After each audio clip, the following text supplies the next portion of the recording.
여러분, 주일날만 되면 세 사람이 떨고 있습니다. 한 사람은 오늘 이 자리에서 설교하는 저와 또 대표기도 하시는 장로님, 그리고 찬양대 주의자가 어떻게 오늘 은혜로운 찬양을 할까. 이제 모든 염려는 끝나고 대표기도도 끝나고 찬양대도 끝나고 저만 남았습니다. 제가 설교를 잘해야 되는데 이러한 부담감은요, 30년을 목회해도 매일 강단에 설 때마다 두렵고 떨립니다. 우리 옆에 있는 사람에게 이렇게 인사합시다. 염려하지 맙시다. 모든 일은 잘 될 것입니다. 인사합니다.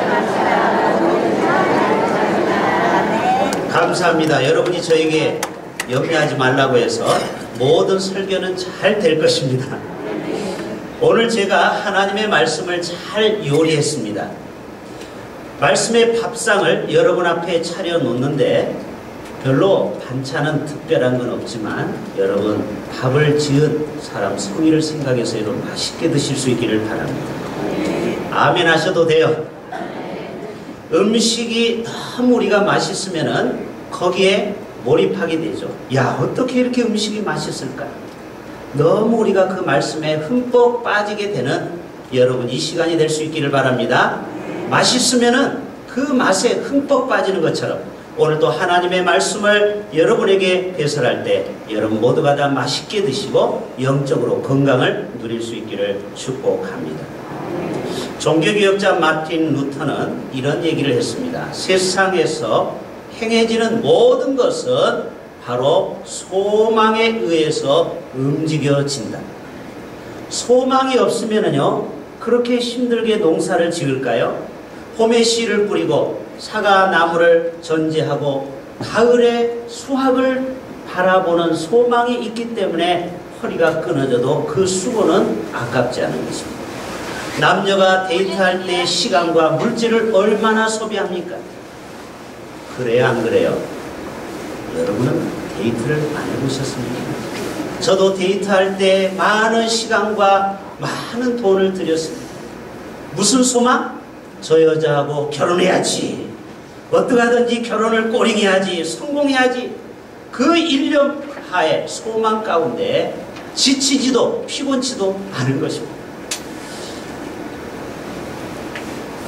저도 목회하면서 우리 춘향교회가 이 지역에서 칭찬받고 그리고 소금과 빛이 되기 위해서 예수님이 하셨던 3대 사역, 병든 자를 고치고 마음이 상한 자를 고치고 또 잃어버린 영혼들을 복음 전파해서 한 영혼을 살리고 세우고 그리고 제자 만들어서 온 열방을 하나님의 도성으로 만드는 것이 저의 소망이기 때문에 때때로 어렵고 힘들고 외로운 이 길이지만 저는 소망 가운데 기쁨으로 이 사역을 감당하고 있습니다.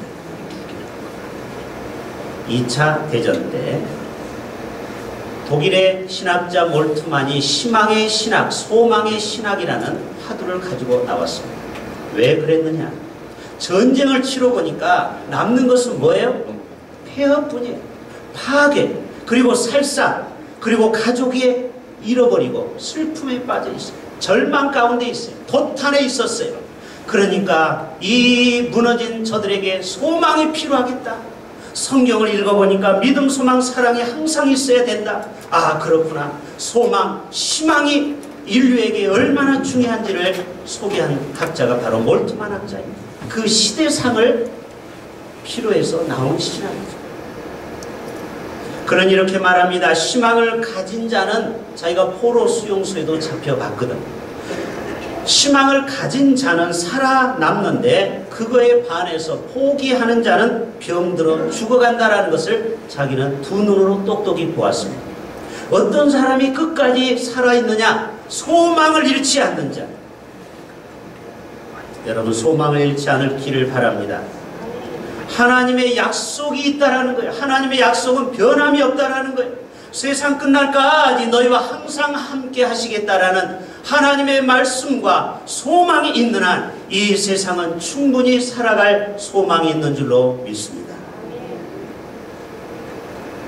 아브라함도 하나님으로부터 자식을 주겠다고 75세에 약속했는데 100세, 무려 25년 동안의 세월을 소망 가운데 묵묵히 기다려야만 했습니다. 결국 하나님이 이삭을 주셨죠. 하나님의 약속은 변치 않습니다. 아멘. 하나님이 한번 여러분에게 기도하면서 감동 주고 여러분에게 뭔가 꿈으로 보여주고 여러분에게 말씀하신 것은 반드시 성취될 줄로 믿습니다.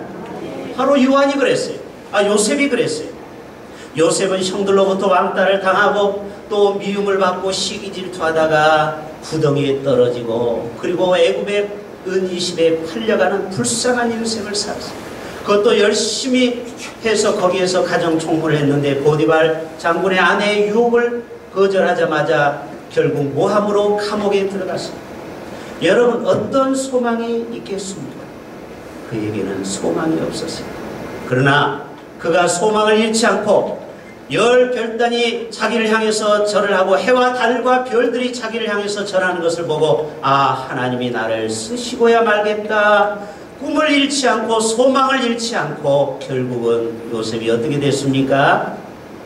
국무총리까지 하나님이 높여주시죠. 그렇습니다.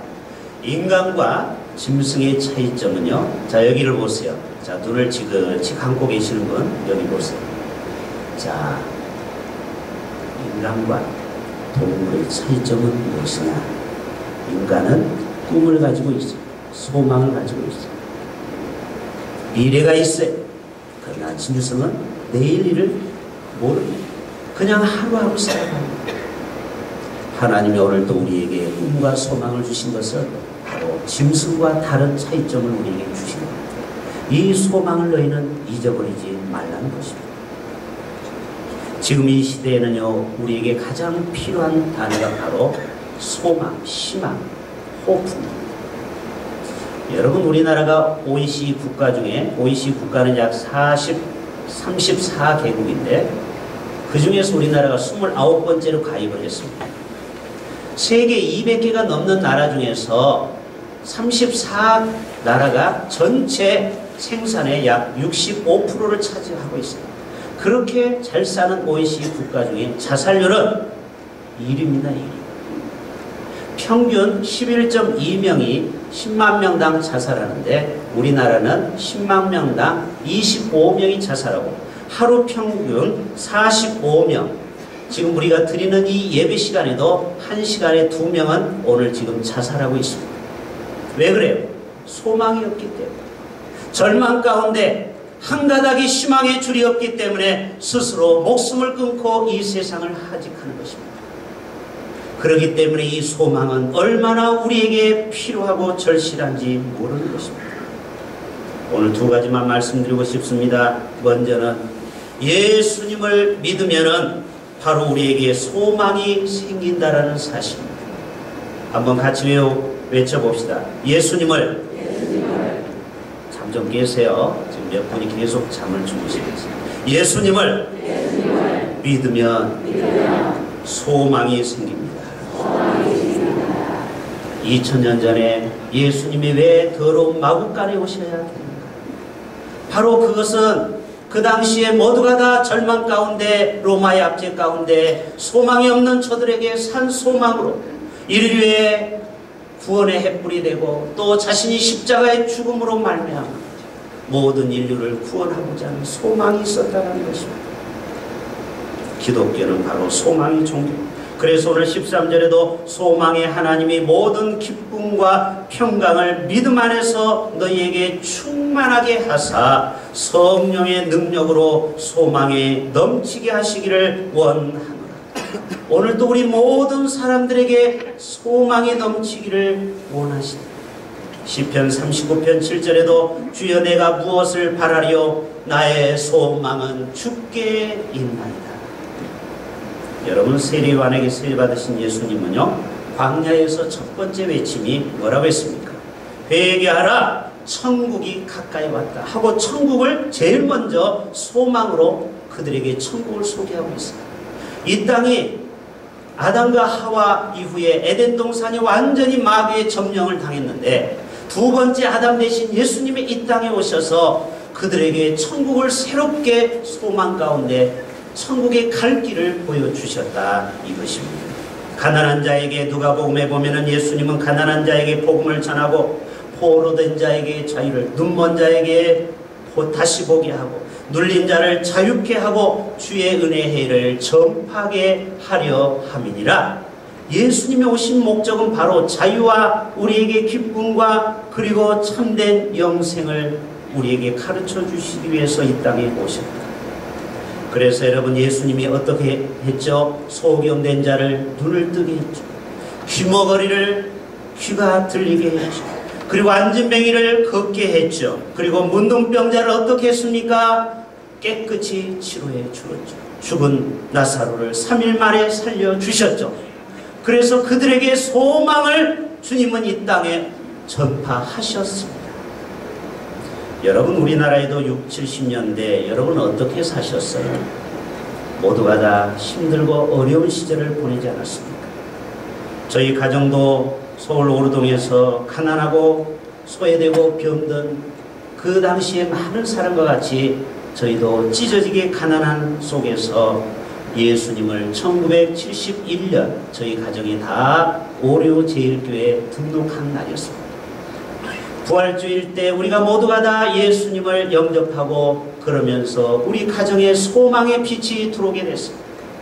그래서 얼마나 교회 열심히 봉사하고 또 교회 종도 치고 교사도 하고 교회 재정 회계도 맡고 열심히 주 앞에 충성해서 우리 가정 가운데 목사가 2명이나 나오고 장로님, 권사님, 안수집사님이 나오게 된 것입니다. 저희 가정에서는 바로 예수님을 우리가 믿지 않았다면 지금 어떻게 살아갈지 생각만 해도 끔찍한 것입니다. 여러분, 바로 우리나라도 그 당시에 예수가 이 땅에 한국교회 요원의 불길처럼 모두가 다 교회마다 사람들이 차고 넘쳤습니다. 그때는요, 가죽대기 하나 펴놓고 텐트만 쳐놔도 십자가만 하나 걸어놔도 사람들이 꾸역꾸역 모여드는 시기가 언제요? 6, 70년대였어요. 바로 그러한 복음의 부흥 때문에 다시 한번 한국을 하나님이 재정의 복과 물질의 복과 자녀들이 잘 되는 복과 세계 열방 가운데 이 민족을 높여주시는 줄로 믿습니다. 미국 가면은 공 잘 던지는 선수 누가 있어요? 네? 류현진이 있죠. 또 아이스링크에서 지금도 금빛을 향해서 날개도치 날아가는 선수가 누구예요? 김연아 선수가 있죠.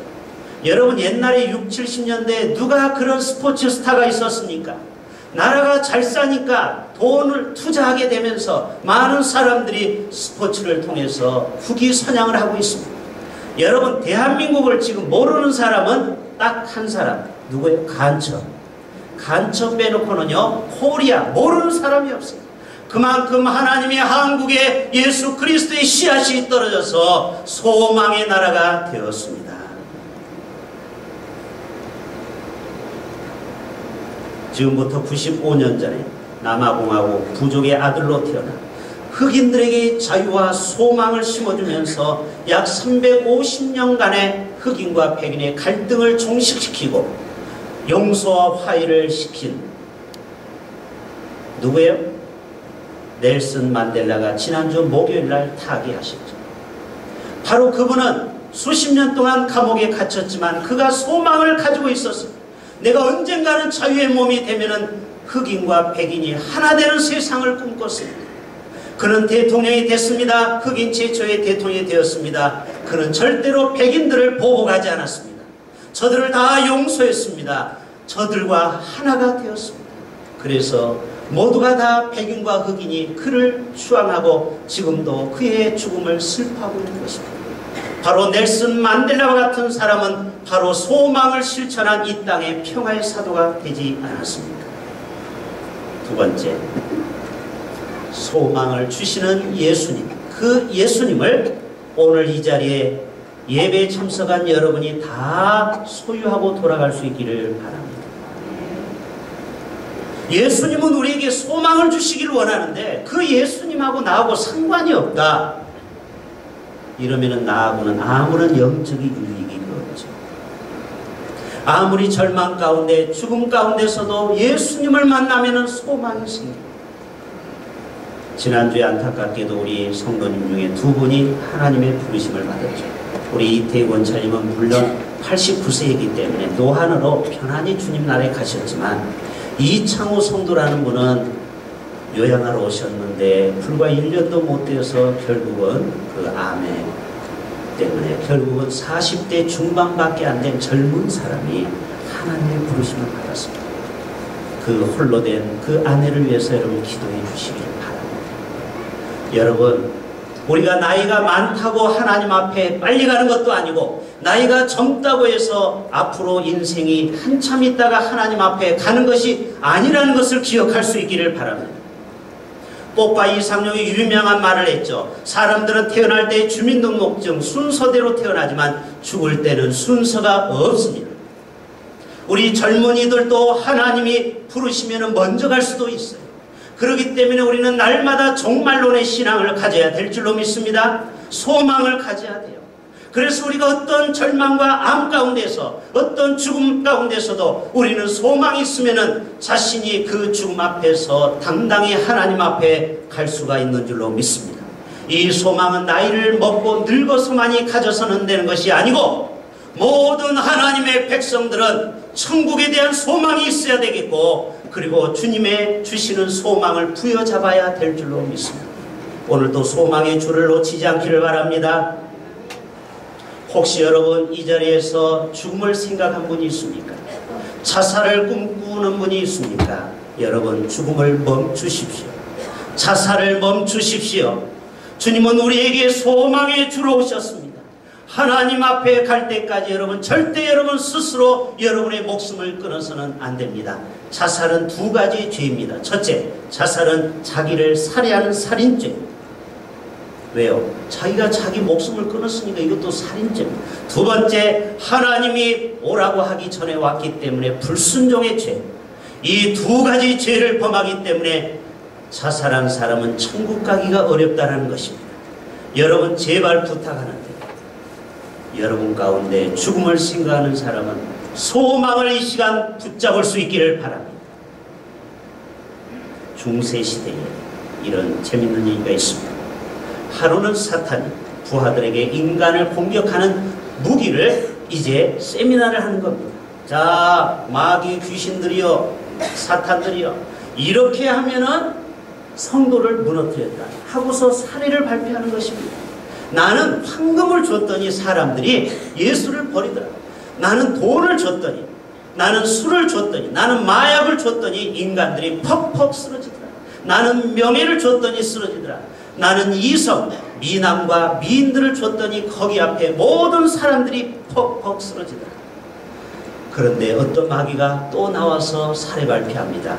여보시들이요, 여보세요, 이거보다 더 강력한 무기가 있습니다. 바로 이것입니다 하고 뭐를 가지고 오는데 완전히 녹슨 토끼자루 하나를 가지고 오는 겁니다. 다 웃었습니다. 깔깔대고 웃었습니다. 어떻게 저것이 인간을 파멸로 이끄는 무기가 될 수 있는가? 그 마귀가 이렇게 얘기합니다.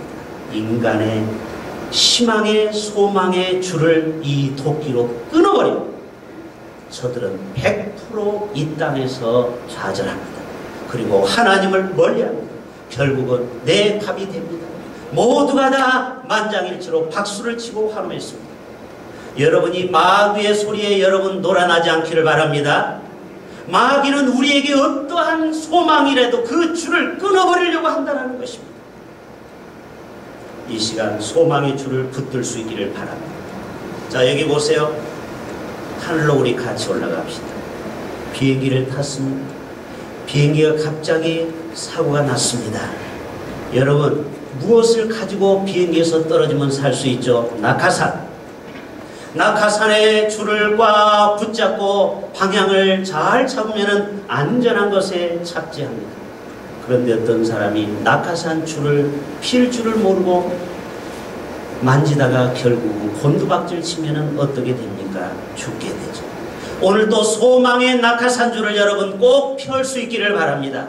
그 낙하산 줄만 있으면 여러분 절대로 죽지 않습니다. 소망이 있어요. 이 시간 예수님을 인격적으로 만나는 이 시간 될 수 있기를 바랍니다. 제가 몇 가지 말씀 전해드리고 마치는데요. 로마서 15장 13절 오늘 말씀 다시 봅니다. 소망의 하나님이 모든 기쁨과 평강을 믿음 안에서 너희에게 충만하게 하사 성령의 능력으로 소망이 넘치게 하시기를 원합니다. 지난 주일 저녁 8시 반에 우리 강신목 집사님이 어머님이 유독하다고 신방을 요청해서 우리 부목사님과 함께 신방을 갔습니다. 89세 노안이기 때문에 이제 병원에서 다 이제 집에 가서 편히 임종하라고 오셨는데 가셨는데 계속해서 무슨 말씀을 하는데 알아들을 수 없는 헛소리 같은 것을 하는데 너무너무 그것이 안타까운 절규에 가까운 거였습니다. 아마 자신의 죽음이 이제 이 세상을 하직하다 보니까 두려움이 있었는지 모르겠어요. 천국에 대한 소망이 없어서 그랬는지 알 수가 없어서 제가 그분의 손을 꽉 붙잡고 권찰님, 이태 권찰님 세례도 받으셨죠? 이제 천국의 소망을 가지셔야죠. 우리 찬송 한 장 부릅시다 하고서 하늘 가는 밝은 길이 내 앞에 있으니 1절 부르고 3절에 내가 전성 바라보고 가까이 왔으니 아버지의 영광 집에 나시고 싶도다. 나는 부족하여도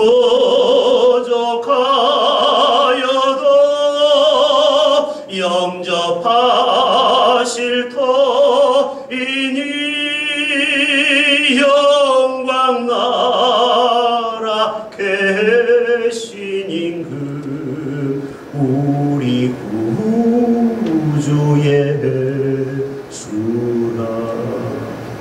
내가 부족하고 내가 주님 앞에 더 많이 충성 못했어도 예수의 공로로 이제 천국 갈 수 있습니다. 기도해 드렸더니요, 세상에 그 어르신이 그때부터 조용해지시다가 일주일 동안 잠자듯이 계시다가 편안히 주님 나라에 가신 줄로 믿습니다. 바로 소망은 이만큼 중요한 것입니다. 우리가 천국이라는 소망이 있기 때문에 죽음이 두렵지 않을 수 있습니다. 시편 37편 9절에 진실로 악을 행하는 자들은 끊어질 것이나 여호와를 소망하는 자들은 땅을 차지하리로다. 이스라엘이 나라 없이 430년을 방황했지만은 하나님께서 1845년 5월 14일 팔레스타인의 한 땅을 풀어받아서 지금 강대한 이스라엘 나라를 이루지 않았습니까? 바로 소망을 하나님께 가진 나라는 땅을 차지하리라. 시편 43편 5절에 내 영혼아 내가 어찌하여 낙심하며 어찌하여 내 속에서 불안해하는가. 너는 하나님께 소망을 두라. 혹시 여러분 사업에 불안하십니까? 우리 젊은 사람들은 미래에 대한 두려움이 있습니까? 불안합니까? 여러분 하나님께 소망을 두십시오. 나라가 정치적으로 경제적으로 어렵다고요? 아닙니다. 하나님께 소망을 두는 자는 하나님께서 반드시 우리에게 승리를 주실 것입니다. 시편 146편 5절에 야곱의 하나님을 자기의 도움으로 삼으며 여호와 자기 하나님에게 자기의 소망을 두는 자는 복이 있도다. 야곱이 약복강에서 형의 400명이 군사 앞에 두렵고 소망이 없을 때 그가 약복강에서 머리에 땀이 핏방울이 되도록 환도뼈가 부러지도록 그렇게 하나님 앞에 간절히 기도할 때 어떻게 됐습니까? 해가 뜨니까 그 형의 마음이 눈 녹듯이 녹아서 원수가 친구로 바뀌고 자신의 재산과 생명이 보존되었습니다. 바로 한 사람의 소망을 잃지 않을 때 예레미야 17장 13절에 이스라엘의 소망이신 여호와여 무릇 주를 버리는 자는 다 수치를 당할 것이라. 무릇 여호와를 떠나는 자는 흙의 기록이 되오리니 이는 생수의 근원이신 여호와를 버림이니라. 흙에 기록되었다라는 것은 시간이 지나면 다 글씨가 사그러지죠. 흙에 기록된 것처럼 너의 인생이 그렇게 사그러질 것이다. 나를 버려. 소망 대신 나를 버립니다. 그래서 여러분 소망 대신 예수님을 버린 사람 치고요, 이 땅에서 잘 되는 사람이 없고 이 땅에서 돈도 벌고 뭔가 가진 것 같지만 결국에는 마지막 때 그의 인생이 평탄치 않은 것을 보게 됩니다. 왜 그렇습니까? 그가 여호와를 신뢰하지 않고 하나님께 소망을 두지 않기 때문에 그의 인생의 흙에 쓰인 이름과 같이 흐려지리라. 마지막 예레미야 31장 10절에 너의 장래에 소망이 있을 것이라 너의 자녀가 자기들의 지경으로 돌아오리라 여호와의 말씀입니다. 할렐루야. 여러분의 장래에는 반드시 소망이 있을 줄로 믿습니다. 여러분이 무엇을 염려하든지 하나님께서 잘 되게 해주실 줄로 믿습니다. 로마서 8장 23절 우리가 알거니와 하나님을 사랑하는 자, 하나님을 사랑해야 돼요. 하나님을 사랑하는 자, 곧 그 뜻대로 부르심을 입은 자들에게는 모든 것이 합력하여 선을 이루느니라. 하나님께 소망을 두는 자는요 반드시 승승장구할 것입니다. 하나님께 소망을 두는 자는요 승리가 있고 번성이 있고 그리고 흥왕하고 역사가 나타날 것입니다. 오늘도 하나님을 의뢰하고 신뢰하고 소망하는 저와 여러분 되실 수 있기를 주님의 이름으로 축복합니다. 하나님 아버지, 오늘도 소망의 예수 그리스도를 내 마음에 모시고 일평생 소망의 주를 놓치지 않고 승리하는 우리 모두 되게 하여 주옵소서. 소망의 주님 되시는 예수님의 이름으로 기도합니다. 아멘.